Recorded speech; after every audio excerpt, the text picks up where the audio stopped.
Good afternoon. Thrilled to have you all here joining us on this Friday afternoon. Welcome. You are joining the Northern Virginia Affordable Housing Alliance Lunch and Learn series, and we are so glad you are here. Today, we're going to speak about the faces of affordable housing and who can live in this region. This is part of our series helping to hopefully demystify affordable housing and the residents who are living there. And we couldn't think of a better partner than Han to come join us and help explain more what it takes to call this region home, which is a fundamental question that served as a driving force behind Han's housing indicator tool, which was done in partnership with the Urban Institute. So for those of you who might not know, I think most of you do, HAND is our important peer partner, a membership and advocacy organization whose wide variety of real estate and community development professionals in the capital region, which includes Baltimore, Washington, and Richmond, share this mission of creating more equitable outcomes through the vehicle of affordable housing. And the Urban Institute, and specifically the Metropolitan Housing and Communities Policy Center, research focuses on policies to improve urban neighborhoods. They have been HAN's research partner to provide data for the Housing Indicator Tool, or HIT, as we'll call it. As we delve into the intricacies of this tool, we'll reveal the tangible impact it has on real lives. Behind every data point you'll hear and figure, there's a face, there's a family, a dream that are woven into the fabric of affordable housing. So I'm thrilled to announce our speakers today. First, we have Courtney Battle, and congratulations to Courtney on her new position as Acting Executive Director with HAN, the Housing Association of Nonprofit Developers.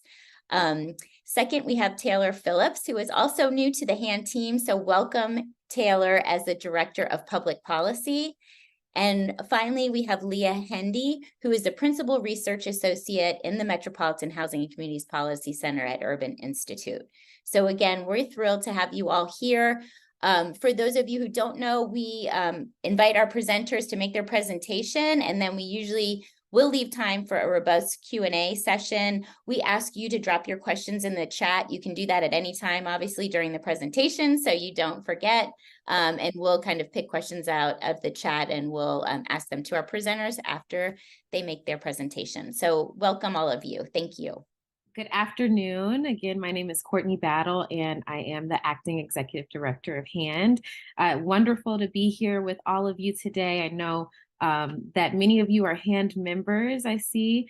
So a pleasure to see you today and understand that it's lunchtime, but I think we have some good incentive for everyone to keep their cameras on today, if possible. We actually are going to raffle a $50 Amazon gift card off if you have your camera on for the duration of the session. So encourage you to do so. I see some screens popping up there. Before we get deeper into the conversation, just want to again extend our appreciation to Navaja for hosting today's session. Jill and Hannah, you've been amazing partners in the planning of this program, and hope that this is one of many opportunities to collaborate in the future. So really appreciate you for the opportunity today. So with that, let's get right into it. I'm going to just share a bit about the purpose of today's session and some background before I hand it over to my colleague, Taylor Phillips. So what is the purpose of today's session? We're going to learn about the Housing Indicator Tool, or the HIT for short, and how you can use that in your day-to-day work. Also exploring who is living in affordable housing in our region, sharing positive trends that we're seeing and opportunities where additional work can be done, and also just talking through the ways that each of us can take action from our different seats, whether you're a developer or funder or representing philanthropy, what that looks like for you. So also, before we get deeper into the tool, wanted to also provide a little bit of background on HAND and who we are and what we do and how we are engaged in this work. I think that provides some good context for the conversation. Many of you are probably familiar with us, but I wanted to just kind of help set that stage. So we are a regional association of change makers, as we like to call our members, who share the mission of creating and preserving affordable housing, providing critical services that support residents, and ultimately creating more equitable communities. We do this work in 3 different buckets: convening, educating, and activating. Convening refers to bringing our members together to build those partnerships that are so critical to this work. We know that it's such a relationship-based business that we're in. And so providing that place and space. Also educating, which references the training capacity building sessions that we host throughout the year, just like this one, across various segments of our membership to really build our members' capacity, regardless of what level they're at in their career. And then also activating, which is what we're doing today, right? The advocacy and policy work needed to meet our region's housing goals. So whether that's participating in different coalitions or lending our support to legislation, that's very important to the work of HAND as well. And our primary advocacy effort, which we'll talk about today, is the Housing Indicator Tool, or the HIT. So what is the HIT, and why does it matter? What we know is 374,000 net new housing units are needed in our region by the year 2030. 77% of that number should be affordable to middle income households and below. So this is the magic number we're working towards. And we've got to this number from research conducted by our partners at the Urban Institute.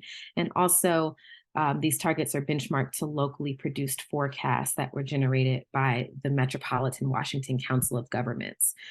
So this is where the HIT comes in. The HIT is a digital platform that tracks our region's progress towards our housing goals and the policies that jurisdictions are leveraging to support housing production, and the calls to action that all of us can take regardless of where we sit. So we have this goal that we're working towards, but I think I can speak for most of us when I say that the housing challenges we're experiencing are not new, and by no means are we arguing that in the tool. But what you will see is how we got here with the historical context, the connections to racial equity, where we are with an accurate baseline of where each jurisdiction stands, and where we go from here, regardless of what seat you sit in. And the nature of the tool is really to just keep all of us accountable towards creating better outcomes in our communities, and really ensuring that we all have the tools and information needed to make positive change. So with that, I will turn things over to my colleague, Taylor Phillips, the Director of Public Policy for HAND, who will share more about the tool and how it can be a value add to you and your teams. Thank you. Thank you, Courtney. Hello, everyone. As Courtney mentioned, I'm Taylor Phillips, Director of Public Policy at HAND, and I'm really excited to be here today to talk more about the HIT and to talk about who can afford to live in our region. So what brings us here today, as Jill mentioned, is to talk about who can afford to live in our region and who can't. But before we get there, I want to take a second to think about, what does quality housing look like to you? So we're going to try to get some chat engagement. I know it's Friday, so hopefully there's some weekend anticipation that we can pull on here from. But take a second. What comes to mind for you when you think about quality housing? And I want you to drop it in the chat. Just a word, maybe 2. Give you a... I see some answers coming through.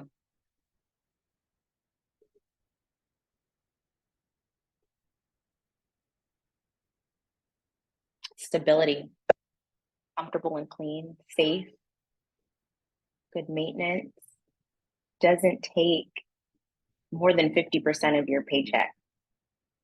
That something that's affordable, sustainable. These are all amazing amazing answers and things we think about at HAND on a daily basis. Okay, so thank you for all of that. Some other things that I'm seeing and that you may be thinking about are schools, transportation, healthy food options, clean air. And the reality is that this quality housing is not a reality for everyone in our region, for everyone in our country. There are far too many people that do not have that. So it really begs the question, we're talking about quality housing for whom? So zooming out, I want to highlight a few facts that point to the disparities in accessing resources that really enable and make up quality housing. So according to the Federal Reserve Board, Black Americans' net worth is 70% below that of non-Black households. I know some of you have seen these stats before, but I think it's important to underscore and highlight and ground this conversation in these. According to Pew, 46% of American renters spend 30% or more of their income on housing. And people experiencing poverty are 49% more likely to live in polluted areas. Let's let that sink in. So how did we get here? Why does this inequitable system exist?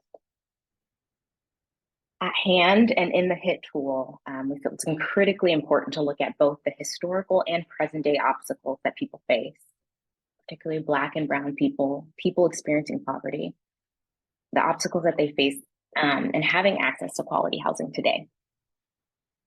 So what are some of these obstacles? Here we have some examples of policies and practices that have compounded over time to create the housing environment that we see today. Things like housing policies rooted in racism, so redlining, restrictive covenants, exclusionary land use policies, so race-based zoning ordinances that excluded Black communities from living in certain places.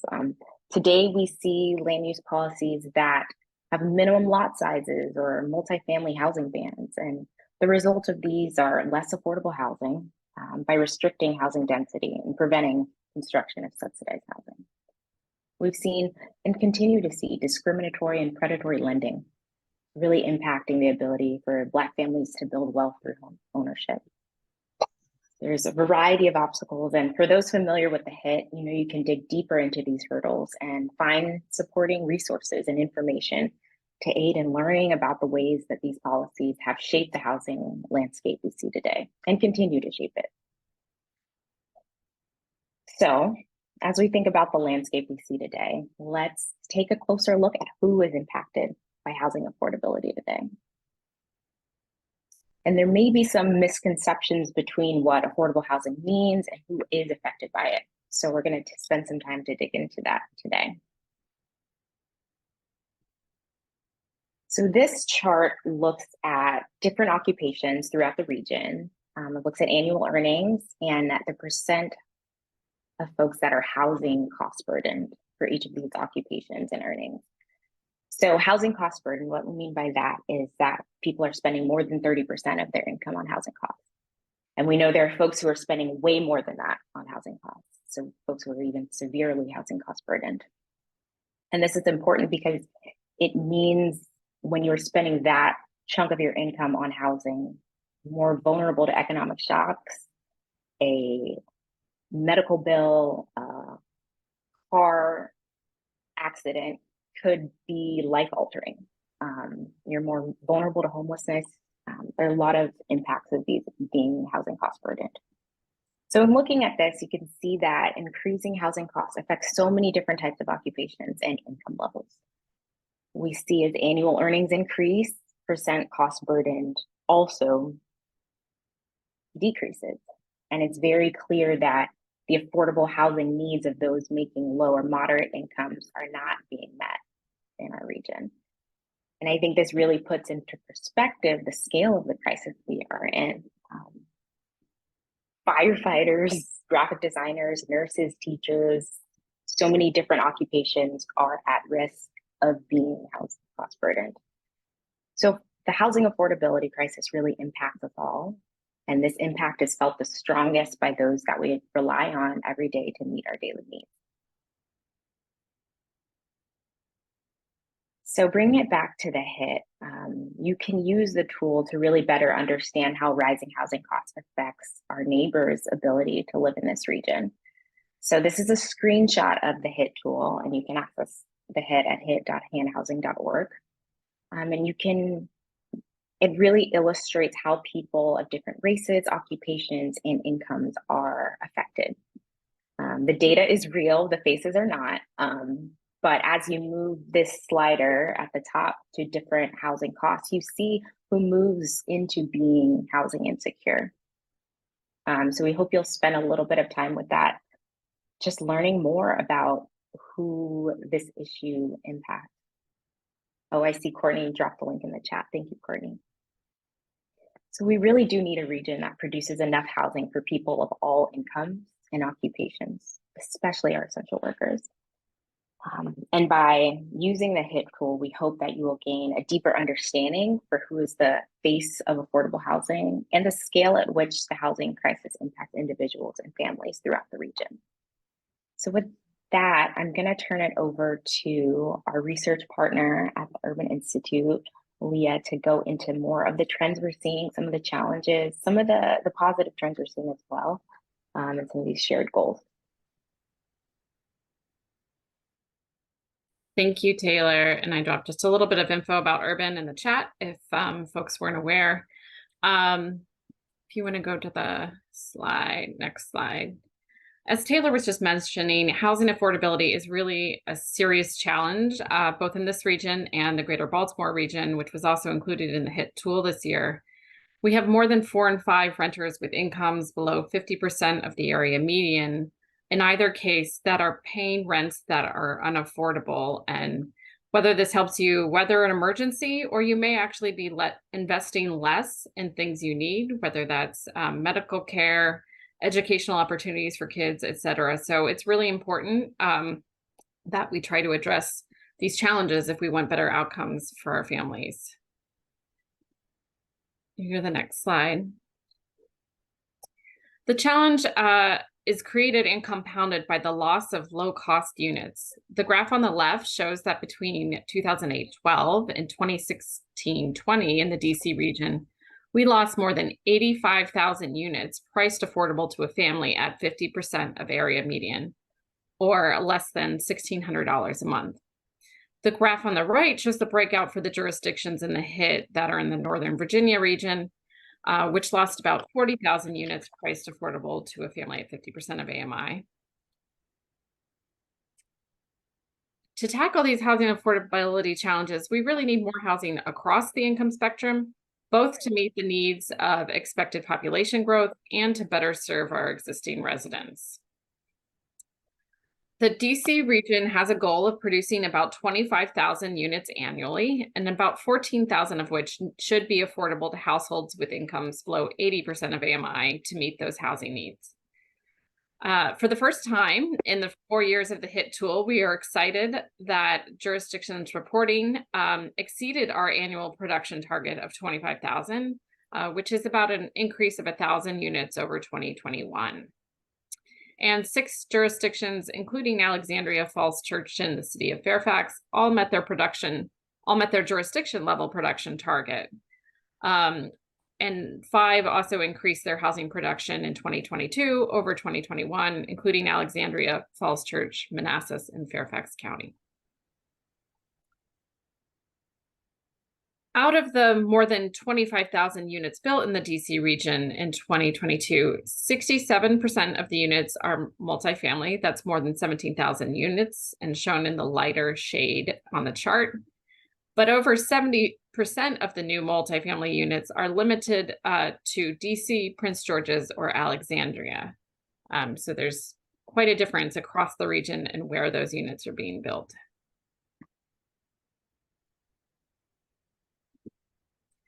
And despite our increased production overall, the region really does need to renew focus on affordable housing. Greater DC jurisdictions reported building 2,507 new committed affordable units. This is about 500 less than they reported in 2021 and well short of our target of 14,000 units. This slide shows the breakdown of those units by AMI level in both 2021 and 2022. And there was an increase in the number of units that were produced affordable below 30% of AMI. And when we looked at the targets set for each jurisdiction, only one jurisdiction this year The City of Falls Church met their 50 to 80% of AMI target. Gaithersburg, DC, and Arlington were very close to their target at this level, and no jurisdictions were meeting their targets at below 30% of AMI or 30 to 50%.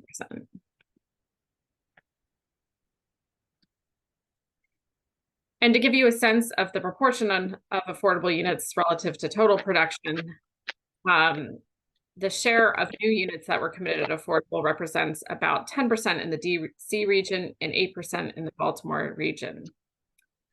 Arlington County actually led both regions on this measure, with 24% of all units built in 2022 that were committed affordable. That's at 80% or below. And several other jurisdictions had shares ranging from 15 to 18%, including Montgomery County, Fairfax County, and DC.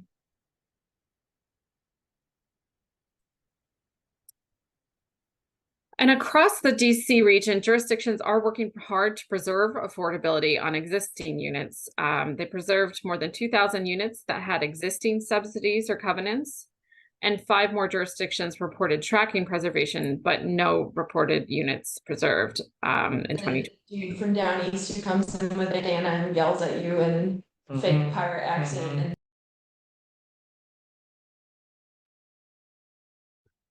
Thank you. Sorry, just one last point. We also had several 6 jurisdictions started tracking the preservation of units that are affordable but not subsidized, and reported tracking about 2,600 units, preserving those as now committed affordable units. We also take a look at the pipeline across the regions. Good news is we have a lot of affordable units in development. There were around 36,500 units in some stage of development, with about 9,400 under construction. And of course, the definition of the pipeline does vary a little bit from jurisdiction to jurisdiction, but in most, these units have some preliminary plan approvals or have received funding approval from the jurisdiction. The jurisdictions with most under construction are DC, Baltimore City, and Fairfax County, while DC, Montgomery, and Baltimore City have the most in the pipeline. And finally, one of the things that we do on the HIT is also to track the policies. We know that addressing our affordable housing crisis and challenges will require a portfolio approach, and jurisdictions need policies in all areas to preserve existing affordability, to produce more housing, and to protect people from discrimination and displacement. On this table, we've highlighted a few of the policies that we've been tracking. Nearly all jurisdictions, for example, have a homebuyer assistance program, and most jurisdictions in the DC region have policies that help prioritize building affordable housing near transit.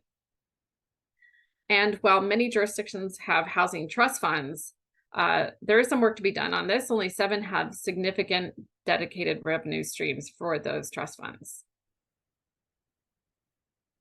And then in 2022, we added to the survey, expanding our questions on policies to include policies that are related to reducing greenhouse gas emissions and energy costs in housing, and protecting vulnerable residents from the impact of climate-related events. Just to highlight a few, 14 jurisdictions across the 2 regions are providing funding or tax subsidies to help homeowners make their homes more energy efficient, which is reducing cost burden and greenhouse gas emissions. And 10 have an climate action plan that has goals to reduce greenhouse gas emissions and mitigate climate risk, as well as actions that jurisdictions can take to actually get to those goals. These action items related to housing may benefit residents through increased energy efficiency, decreased utility costs, improve health outcomes, and reduce risk associated with climate change hazards like flooding. And that's a brief overview of some of the things we found in this year's HIT. And I just want to give a shout out to my colleague, Elizabeth Burton, who is instrumental in helping to pull all this data together and gather surveys from everyone.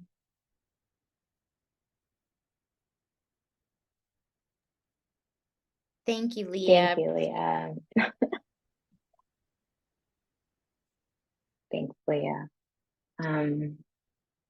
So before we leave today, we do want to spend some time talking about what happens after this lunch and learn. What happens after we shut our computers? What's next? And what role do each of us play in furthering housing affordability? So from what we've discussed so far, it's clear that there's work to be done. And there really is, we feel like it's an all hands on deck approach, no pun intended, to meet the needs of affordability challenges in our region. So we hope we can all walk out of here with a call to action. And at hand, we see a role for every sector in the housing ecosystem to bring greater housing equity across the region. And we hope that you can use the HIT tool as you work to do this. So for example, in the public sector, how are the policies there supporting production of housing, preservation of existing affordable housing, and protection of tenants, as Leah mentioned? And in the private sector, how are you directing investment in housing? How are you thinking about the location of jobs and increases in wages? And the nonprofit sector, thinking about aligning your mission and programming to bring more equitable housing. So this could look like provision of services at the deepest level of affordability, because we know housing is foundational, but how are we pairing housing with supportive services that people need to really thrive? In philanthropy, how are you deploying your dollars to support the achievement of these goals? And then in the advocacy space, in your communities as residents, there are, in Northern Virginia, there are upcoming proposals on zoning reform and housing for all. We hope you can use the HIT to look at where your jurisdiction stands and learn about policies they could try and to compare what is on the table. And there are concrete examples and links that people can access in the tool to help you in your work. And for HAND, our call to action is really continuing to work with our partners on these issues. So one example that I want to highlight is collaborating with the Supportive Housing Institute that recently launched in the Commonwealth of Virginia in August. And so this is an opportunity for supportive service providers, housing developers, and property asset managers in Northern Virginia to receive practical training and individualized technical assistance on developing supportive housing. And this is possible through a collaboration of different organizations across the state. And we want to continue working with members year-round to address these goals.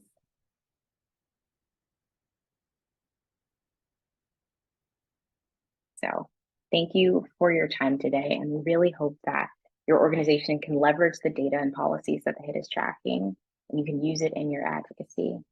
Because we really need to be equipped with the knowledge of where we stand in each jurisdiction to be able to effectively meet the needs of housing supply for a more equitable region. And we feel the HIT does hold all of us accountable, and HAND really is excited and ready to serve as a partner in creating a region where everyone has what they need to thrive. So thank you for your time, and I'll turn it over to you, Jill. Really appreciate that great presentation. Thanks to those who are keeping their cameras on so you can enter the drawing. We'd like to open it up now to some Q&A. I think with such a large group, it probably makes the most sense to go ahead and put your questions in the chat and we can read those out. Additionally, we will be making these slides available and the session is being recorded, so we'll send that out to everybody who registered to attend. So thank you for that question. Anything else? Questions about how to become a HAND member? I'm sure that's wonderful, and you can hopefully put that in the link. I know we asked when you registered, when you RSVP'd, if you had any questions about the presentation. So while you're thinking of your own questions, I might go through some of those, which I think were really interesting. One of the questions we received was about positive trends that you're seeing. So Leah, I know you mentioned, and this question is for anybody, that we have achieved our overall production goals this year with a HIT of over 25,000 units, some progress in certain jurisdictions, but are there other positive trends that you can speak to? I do want to acknowledge jurisdictions are working hard on this issue. I can drop another link. I did a brief related to what jurisdictions might be doing that would help increase production around 30 to 50% of AMI. units. And we saw, in particular, I think there are jurisdictions trying to work through some of the zoning regulations, as you talked about. Alexandria had a relatively new zoning policy on their residential multifamily zone, which it creates a special exception, and they have to do, I'm sorry, I could probably get this not exactly right, but it does result in the developer having to create an affordable housing plan. They get increased density, and those affordable units are offered at 40% of AMI. And they've created about 600 units already with that tool. So that policy actually won an award from the Urban Land Institute, which is not my institution, but fairly similarly named. So that's one thing. I know there are several jurisdictions like Fairfax and Loudoun thinking about parking regulations and reducing the amount of required parking, which lowers the cost of a project. Therefore, folks can offer more affordability in a project. I think another thing that folks in Northern Virginia have been doing well is to think about their public land and public facilities as a resource and an opportunity to help lower the cost of affordable housing development. So I know that Fairfax, Loudoun, Alexandria, others have really done a great job at thinking about those resources and what else they can put on the table in addition to dollars, which we always want to encourage, but thinking about the other assets a jurisdiction holds. Thank you, Leah. Appreciate that. That's great to hear. So another question in the chat was, who has the best policy on preservation of market rate, low cost housing? We call that market rate affordable. We call that naturally occurring affordable housing. Maybe not the best, or if you don't know, maybe there's some typical policies that you can shout out by different jurisdictions in the region, if you all have tracked that. I know Fairfax County is currently working on their administrative guidelines for their preservation policy, where they have the goal of no net loss of affordable units. I think that's going to the Board of Supervisors at the end of this month, but I know there are other partners who have been doing this work for a while. Yeah, I don't know, Taylor or Courtney, if there's something you want to call out. I do think for Northern Virginia has more constraints in this area. DC and both Montgomery County and Prince George's have a right of first refusal policy, which allows the government to step in and purchase a multifamily building that comes up for sale, with the hopes of either transferring those rights to a nonprofit or mission-driven developer, but somehow, hopefully, maintaining affordability. And that type of policy is not allowed currently. In Northern Virginia, I know there are some exceptions. I think Alexandria, when they've offered funding for a developer, for example, to do rehab and help subsidize that rehab, then they can apply affordability covenant or restrictions on that property. But in the absence of that, I think it's more difficult for jurisdictions to do. Yes, thank you. And I will second that difficulty in the state of Virginia as a Dillon Rule state. I do know that there are conversations happening as we prepare for our next General Assembly session on the possibility of introducing legislation around allowing localities to implement that right of first refusal. And we do have some local government partners here in Northern Virginia that have similar ROFRs, as we call them, to allow for first right of refusal when the local county invests in that actual project, put some money into it. So thank you. That's a great point. Yeah, and I think one other thing I might highlight, and this is a good use of the tool too, because you can list different policies but there's inventories, like preservation inventories of subsidized and unsubsidized housing. So this can be a coordination tool to kind of coordinate action for preserving affordability. So just one other thing to highlight.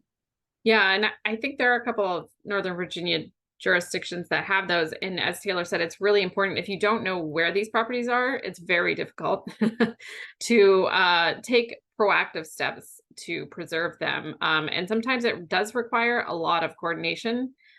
For subsidized properties, they may have many different types of subsidies. So that requires working across agencies, potentially involving HUD, or the state housing finance agency. So that's important to know properties with subsidies. And then for those market rate affordable, or otherwise unsubsidized affordable properties, proactively working with developers if they need rehab or other maintenance to see if those could be preserved. I can answer just briefly, Jill, that there's a question about Fairfax County's goals and their production. Actually, in the brief that I dropped in the chat, there is a table and a chart in there looking at over the 4-year period of the HIT for each jurisdiction on what their production is and what the goal was. Thank you, Leah. I appreciate that. That's great. Switching topics, we had some questions when we had the people RSVP about waiting lists, and I don't know if you all are experts on this topic, but there were of interest in just trying to understand how waiting lists work for people, kind of the mismatch about people on waiting lists, and then the amount of available affordable housing. I know that as advocates, we've been able to kind of use some, and specific to property information when we're advocating for more affordable housing. For example, when a new affordable community opens up, demonstrating the long waiting list that they have for just such a small number of units. But just curious if that's something that HAND or Urban has looked at or plans to look at in the future. We have not at HAND. It's definitely something that we can take back for consideration to monitor more closely. But that would be something we would need to circle back on if there's a specific question on that. Yeah, I think we might collect some information. It's not on the tool around the wait list for voucher holders for housing choice voucher programs or public housing units, but those wait lists generally are not open, so they're not really good measures of what the demand and need in the community is for those types of units. Jurisdictions usually only open them for a limited period of time because the demand is so great. We would have huge wait lists and they would be impossible to, I think, manage as people move and move around the region, or I think it's difficult to track. So that's probably one of the reasons they're not continuously open, and there's not enough resources. We don't also want to give people the expectation that they're going to be served when the vouchers are so limited. That's a great point about the mismatch of available vouchers to the demand. And, 2 of our jurisdictions here in Northern Virginia, Arlington and Fairfax County, are opening up their waiting list for housing choice vouchers for the first time in a while. And there's been lots of conversation at the community level about what that means. And sadly, you're right. It's just because the waiting list is being open certainly does not guarantee individuals the opportunity to immediately receive that voucher. People have been known to be on waiting lists for 10 plus years. So again, just highlighting the need for more resources at the federal level, and here also at the local level for some of our subsidized affordable housing that we get through tax credit programs and others, ADU units, et cetera. It is very complicated and difficult because I would love to be able to have a situation when somebody was looking for affordable housing. I think all of us working in this space get calls a lot of times from people who are really desperately seeking affordable housing. And, each jurisdiction has its own process. Some of our local government partners are really great about updating a potential open affordable housing in their jurisdiction, but you have to kind of go by jurisdiction. There is a website, virginiahousingsearch.com, that we can put on. That's a statewide database of affordable housing that is open and available, but it's really, I will say, only as good as the data that they receive from the property managers when they list that search, but it can be a useful tool so you can identify which communities are affordable by jurisdiction. So those are just some of the tools, but it certainly isn't easy. And applications for housing can be really challenging with those with language issues or other accessibility, disability issues too. So just things to keep in mind there. There's a question that they were asking for data from Prince William County. So here you can select your jurisdiction. So if we head down to Prince William County.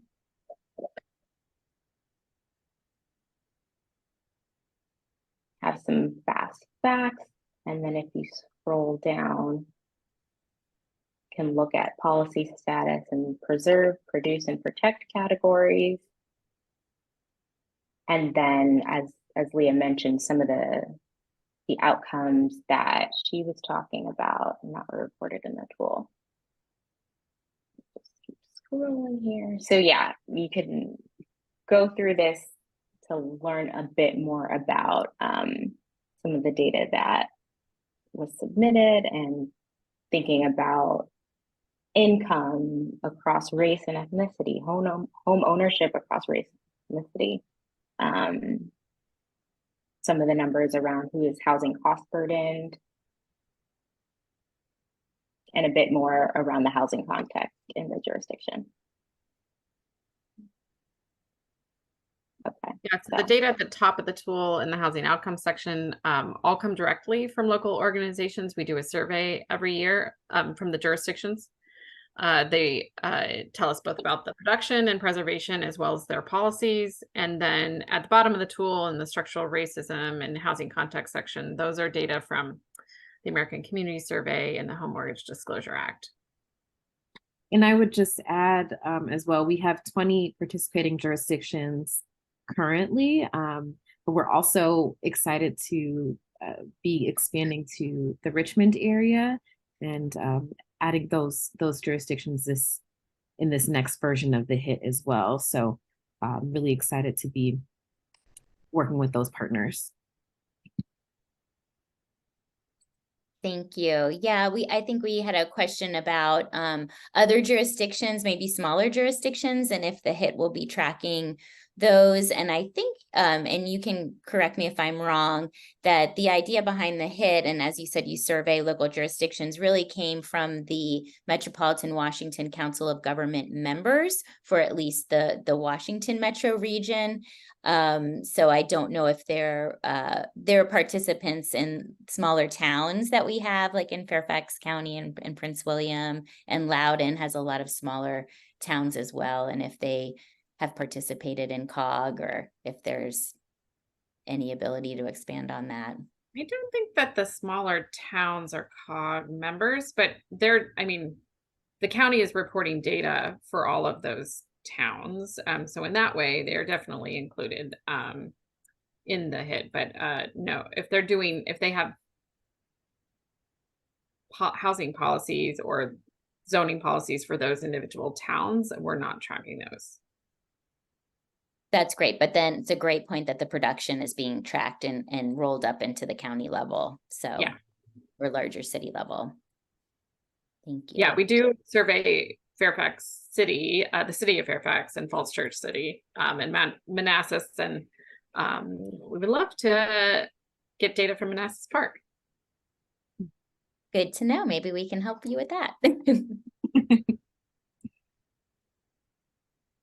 Question, should jurisdictions expect the same time frame for data collection for the HIT this year? The responses, I guess last year we're due in January and a report in early spring. Is that what you're hoping for next year? Yes, we try to get the survey out in early December so that you can take a look at it. And then generally we ask for production for 2023. So and then give you about a month to get the data in January in time for a spring launch, March-ish, right? Hand team. Yes. Yeah. Yep. Also, Christine or any other participating jurisdictions that might be on the call, if there's a change in contact, who we should be going to for that information, please do keep us in the loop there so that we can make sure those surveys are getting to the right people. Okay, I'm going to turn it back over to the hand team if they have final thoughts or comments and the drawing as well. I just want to say thank you. This is my, as Jill mentioned, this is my second week at hand. So really excited to be sharing more about the HIT tool with y'all and hoping to see more of your faces in the near future. Thank you. Echo Taylor's sentiments. We encourage you to visit the tool at your convenience. Again, that's hit.handhousing.org. I think I got that right. And if you have any questions on the tool or membership, please do not hesitate to reach out to us. My email is cbattle@handhousing.org. I'll also drop that in the chat. And we look forward to staying connected with you over the coming months. And I would be remiss if I did not mention who our raffle winner is for the $50 Amazon gift card. So that will be going to Kenise Lewis. Congratulations. Hope that is a nice way to start your weekend. So we'll be in touch with you soon, and really appreciate everyone joining us this afternoon. And again, Jill and Hannah, appreciate the opportunity to present today. And Leah as well for helping us on the data piece. So thank you. Thank you, Courtney. Thank you, Taylor. Thank you, Leah. So glad you were able to come join us. We really appreciate everybody's participation. Stay tuned for more information about our October Lunch and Learn coming up and the rest of the fall season. We look forward to seeing you again soon. Thank you.